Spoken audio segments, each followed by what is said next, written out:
नमस्कार साथियों, आप सभी का स्वागत है आपके अपने YouTube channel brand of nursing पर। जैसा कि आप सभी जानते हैं, आजकल खूब चर्चा का विषय बना हुआ है नोट सेट 6। क्यों बना हुआ है? इसलिए बना हुआ है या बना दिया गया है कि लेवल 3 होंगे, प्री होगा, मेन होगा, स्किल टेस्ट होगा। कुछ बोल रहे हैं कि नहीं नहीं, प्री होगा, मेन होगा, स्किल ट्रेनिंग होगी। कुछ तो ये भी बोल रहे हैं कि कुछ नहीं कहा जा सकता, कुछ भी हो सकता है। तो चलिए, इसी पॉसिबिलिटी को लेके brand of nursing YouTube channel आपके लिए हमेशा कुछ ना कुछ नया लाता है। कोई भी फेक कंटेंट नहीं होता है, बिल्कुल सही और सटीक जो अपडेट है वो यहाँ पर दी जाती है। तो ये जो नोटिफिकेशन अभी आपकी स्क्रीन के ऊपर है, SOP for set AIIMS facility, ये कब आ गया, ये क्या है, इसके ऊपर भी डिस्कस करेंगे। और जो आपने अभी तक नोटिफिकेशन देखा है उसके अंदर आपने एक चीज़ नोटिस की होगी, उसी को लेकर डिस्कस करने के लिए हम आए हैं। डिटेल में डिस्कस करेंगे, सब कुछ बताने वाले हैं, पॉइंट वाइज आपका जो भी कन्फ्यूजन है वो दूर करेंगे। तो चलिए, पहले पुराने नोटिस को एक बार ओपन करते हैं। हम आशा करते हैं कि आपने अभी तक केवल यही नोटिस देखा है। वही बात है, आधा अधूरा ज्ञान कहीं ना कहीं नुकसान कर देता है। तो जैसा कि यहाँ पर आप देख पा रहे हैं, यहाँ पर आप सभी को ये नोटिस बताया गया है, बिल्कुल सही नोटिस है, कोई फेक नहीं है, बिल्कुल एकदम एक्यूरेट नोटिस है, सही बातें बताई गई हैं आपको। हम ये नहीं बोल रहे हैं किसी ना को गलत है, लेकिन हम थोड़ा सा इसको इलाबोरेट करेंगे, थोड़ा सा डिटेल में डिस्कस जाएंगे। यहाँ पर लिखा हुआ है Nancy, national advanced nursing simulation institute under the umbrella of set facility. Actual में इस सेट को समझना बहुत ज़रूरी है, फिर आपके जो नैन्सी है वो सब कुछ समझ में आ जाएगा। एक को समझेंगे, दूसरा अपने आप अंडरस्टेबल थिंक हो जाएगी। तो चलिए, अब अपन दोबारा अपने पुराने नोटिफिकेशन की तरफ चलते हैं। या आप ये भी बोल सकते हैं कि आपके लिए ये नया नोटिफिकेशन हो सकता है। ये नोटिफिकेशन आपको हमारे टेलीग्राम पर और इंस्टाग्राम पर अवेलेबल करवा दिया जाएगा। लिंक डिस्क्रिप्शन में है इसी वीडियो के, जाके तुरंत डाउनलोड कीजिएगा, आराम से पढ़ लीजिएगा। वीडियो को लेंथी बनाने का हमारा कोई पर्पज़ नहीं है, लेकिन यहाँ पर एम्स की जो एकेडमिक जो साथियों सेक्शन है या फिर जो एकेडमिक जो कमेटी है, उसने ये जो सेट फैसिलिटी है इसको अप्रूवल किया है। इसके अंदर आपको स्किल्स, ई लर्निंग और टेली मेडिसिन के बारे में बताया गया है। देखिए, अब तक क्या होता था कि जो भी कैंडिडेट हैं जो एम्स में जॉब करना चाहते हैं नर्सिंग ऑफिसर का, उनके लिए सिंपली एग्ज़ाम होता था नोट सेट का। जैसे आप क्वालिफाई हुए, आपको एम्स अलॉट हो जाता था और आप जाके उस एम्स में डॉक्यूमेंट वेरिफिकेशन करवा के ज्वाइनिंग कर लेते थे।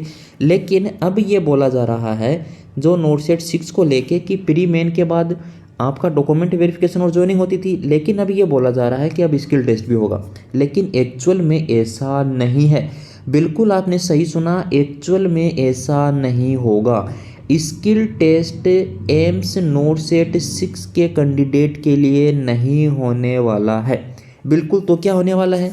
देखिए, एक्चुअल में आप एक बार अपने माइंड में इमेजिनेशन कीजिएगा कि आप एम्स में जॉब कर रहे हैं और किसी भी एरिया में आपको पोस्टेड कर दिया गया है। वहाँ पर कोई इमरजेंसी सिचुएशन आ जाती है, किसी का हाथ पैर टूटा हुआ है, किसी का सर में चोट लगी हुई है, किसी का मान लीजिए अचानक से कोई कार्डियक अरेस्ट आ जाता है, आपको CPR देना पड़ता है। तो उस कंडीशन में जो आपका माइंड है वो कितना सेट है, आप उस सिचुएशन को हैंडल कर पाते हैं या नहीं कर पाते हैं। क्योंकि उस टाइम पीरियड को आप सभी जानते हैं गोल्डन टाइम पीरियड बोलते हैं पेशेंट के प्रोस्पेक्टस से। अगर पेशेंट के लिए वो टाइम पीरियड निकल गया तो फिर पेशेंट के प्राण ही निकल गए, ये मानिए आप। अब यहाँ पर अपन यही एम्स की जो अथॉरिटी है, एम्स के जो डायरेक्टर्स हैं, उन्होंने ministry of health and family welfare को प्रपोजल दिया है कि हम क्या करेंगे कि skill based training programme start करेंगे। अब तक सिंपल वे था, नोट सेट दिया, अपॉइंटमेंट लेटर लिया और जॉब करने लगे। अब यहाँ पर एम्स इसमें थोड़ा सा चेंजेज करेगा, और चेंजेज यहाँ पर ये होने वाला है कि आप जो भी नोट सेट क्लियर करेंगे, पहला स्टेज और सेकेंड स्टेज, उसके बाद आपको डायरेक्ट अपॉइंटमेंट लेटर नहीं दिए जाएंगे। क्यों नहीं दिए जाएंगे? क्योंकि उससे पहले आपकी एक ट्रेनिंग होगी। रुपए दे के आप घबराइए मत, यहाँ पर आपसे कोई रुपया नहीं लिया जाएगा। ये रुपया केवल उसके लिए है, पूरी जो डिटेल है वो दिखाई गई है वो इसलिए कि भाई अब एम्स क्या करेगा, स्किल बेस्ड जो ट्रेनिंग जो प्रोग्राम है वो स्टार्ट करेगा। तो जो लैब स्टार्ट करेगा नैन्सी, उसके अंदर अगर कोई नॉन गवर्नमेंट एजेंसी आती है या फिर कोई नॉन गवर्नमेंट मान लीजिए कोई अपनी मीटिंग करता, तो उसके लिए ये रुपए रखे गए हैं। आपको यहाँ कोई रुपए नहीं देने होंगे, ये आप बिल्कुल माइंड से निकाल दीजिए। डिटेल है साथियों, इसमें फुल ऑफ डिटेल दिया गया है, आप यहाँ पर आसानी से पढ़ सकते हैं। ये ड्राई और वेट जो लैब है, ये फैसिलिटी ये क्या है, इसके बारे में भी अपन कभी डिस्कस करेंगे। लेकिन जो अपना प्रोस्पेक्टस है वो यही है, आपको केवल इतना समझाना कि स्किल टेस्ट नहीं होगा, स्किल बेस्ड ट्रेनिंग होगी। देखो कैसे टेम्परेचर लिया जाता है, किसी किसी कैंडिडेट को थर्मामीटर के बारे में फुल डिटेल है। आपकी जो थ्योरी है उसके ऊपर आपकी पकड़ 100% है, लेकिन जब अपन इसको प्रैक्टिकल में करते हैं तो थर्मामीटर सही से प्लेस भी करना नहीं आता है, CPR सही से भी देना नहीं आता है। किसी को आता होगा लेकिन सभी कैंडिडेट को नहीं आता। जो पहली बार एम्स में आएंगे जॉब करने के लिए, अपना पहला एग्ज़ाम पास करके, तो उनके लिए थोड़ा मुश्किल होता है। इसीलिए मिनिस्ट्री ने और एम्स प्रशासन ने ये फैसला लिया है कि अब से हम क्या करेंगे, नर्सिंग कैंडिडेट से या फिर स्टूडेंट्स हैं और जो नोट सेट के पास आउट कैंडिडेट आएंगे उनको बिल्कुल पहले ट्रेनिंग करवाएंगे, उसके बाद ही फील्ड में जाने देंगे। इससे क्या होगा, एक अच्छी पेशेंट केयर होगी, पेशेंट सेंटर्ड केयर मिल सकती है।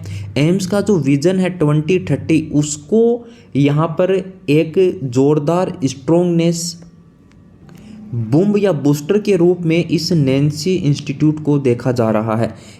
आई होप कि आप सभी ने हमारा एक वीडियो देखा होगा जिसके अंदर हमने आपको एम्स विजन 2030 को लेकर डिस्कस किया था। उसमें भी हमने यह बताया था कि नर्सिंग के अंदर अब स्किल प्रोग्राम को प्रायोरिटी दी जाएगी। अब आपके साथ क्या होगा, जो भी कैंडिडेट है नोट सेट में सेलेक्ट हो जाएंगे, उनका एक 3 से 5 डे स्किल ट्रेनिंग प्रोग्राम होगा। ये 1 वीक का भी हो सकता है, लेकिन अभी तक इतना ही है कि 3 से 5 डे का ही होगा। इस स्किल ट्रेनिंग प्रोग्राम में आपको सारी छोटी सी बातें लेके बड़ी स्पेशलिटी तक की जो स्किल की बातें होंगी वो आपको सिखाई जाएंगी। थर्मामीटर कैसे प्लेस करना है, CPR कैसे देना है, पेशेंट को इमरजेंसी में कैसे हैंडल करना है, सेंट्रल लाइन प्रोसीजर क्या होता है, कैटेटराइज कैसे करेंगे। तो छोटी छोटी बातें हैं जो यहाँ पर आपको बताए जाएंगे। इसी को स्किल बेस्ड ट्रेनिंग प्रोग्राम बोल दिया गया है। अब यहाँ पर क्या होगा कि ये जो सारा काम है अभी केवल और केवल एम्स न्यू दिल्ली ही करवाएगा। सभी एम्स में ये फैसिलिटी अवेलेबल नहीं हो पाई है क्योंकि अभी ये शुरुआती स्टेज में है। तो जो एम्स झज्जर है उसको इसके लिए नॉमिनेट किया गया है, वहीं पर ये लैब बनाई गई है। जैसा कि यहाँ पर आपने ये देखा भी होगा, एम्स जो झज्जर है उसी कैंपस में ये एक नैन्सी नाम की जो लैब है उसको इस्टेब्लिश किया जा रहा है सेट फैसिलिटी के अंदर। यहाँ पर जो सीनियर नर्सिंग ऑफिसर, जो नर्सिंग ऑफिसर हैं, उनकी देखरेख में आपको एक ट्रेनिंग दी जाएगी। इसको हो सकता है फ्यूचर में ऐसा हो सकता है, डिटेल अभी आना थोड़ा सा बाकी है, कि इसके अंदर आपको क्या करना होगा। इस ट्रेनिंग के बाद आपका कोई एग्ज़ाम होगा या ट्रेनिंग के बाद आपसे कुछ प्रोसीजर करवा के देखे जाएंगे। तो कैसे ये है तय होगा कि not set pass out candidate अब एलिजिबल हो गए हैं एम्स ज्वाइन करने के, तो इसके लिए अभी वेट करना पड़ेगा। लेकिन ये कन्फर्म है कि स्किल टेस्ट नहीं होगा, स्किल बेस्ड ट्रेनिंग होने जा रही है, कोई आपसे पैसा नहीं लिया जाएगा। इसके अलावा आपको बता दें कि आपको घबराने की बिल्कुल आवश्यकता नहीं है। नोट सेट की तैयारी करते रहिए, प्री और मेन एग्ज़ाम को पास कीजिए, उसके बाद आपका ये ट्रेनिंग प्रोग्राम होगा। इस ट्रेनिंग प्रोग्राम में पोस्ट टेस्ट हो सकता है। पोस्ट टेस्ट जब भी आपका होगा तो उसके अंदर आपसे यही पूछा जाएगा कि जो हमने आपको ट्रेनिंग दी है उसमें आपने क्या क्या सीखा है। उसको अगर आपने पास कर लिया तो आपको अपॉइंट कर दिया जाएगा एज ए नर्सिंग ऑफिसर। जो एम्स आपको अलॉट हुआ है वो जाके आप ज्वाइन कर सकते हैं। बस इतना सा ही मामला है, ज़्यादा बड़ा ये मामला नहीं है, ज़्यादा बड़ा इशू नहीं है। कोई भी समस्या है, कोई भी आपको लगे कि ये हमारी समझ में नहीं आ रहा है, इंस्टाग्राम पे, टेलीग्राम पे कहीं भी मैसेज कीजिए, तुरंत आपको समाधान दिया जाएगा। धन्यवाद साथियों, वीडियो को शेयर, चैनल को सब्सक्राइब करने के लिए, हमारे साथ जुड़े रहने के लिए, सही और सटीक जानकारी लेते रहने के लिए।